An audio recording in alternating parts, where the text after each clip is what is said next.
இனி வாழ்த்துகளும் வரவேற்புகளும் ஆமாம் சாமிகளும் வந்து குவியும். உலகத்து அழகிகளும் செல்விகளும் உங்களை அறிமுகம் செய்து கொள்ள காத்திருப்பார்கள். இப்பொழுது நீங்கள் என்னிடம் படிக்கும் காலக்காவியம் அப்பொழுது ஏழு ஏழாக காற்றில் பறக்கும்.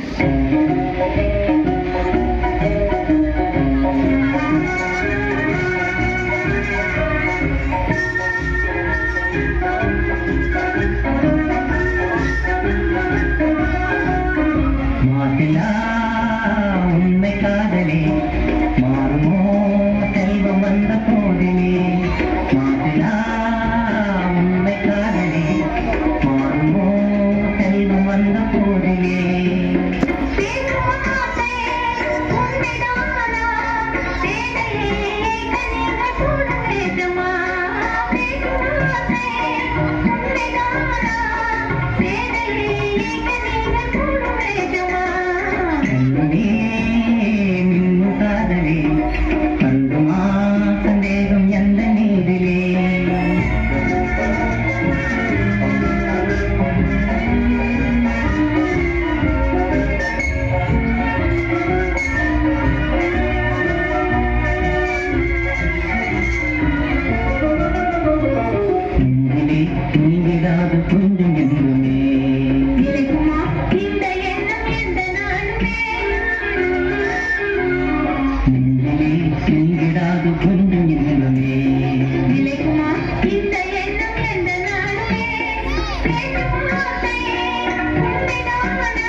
Thank you.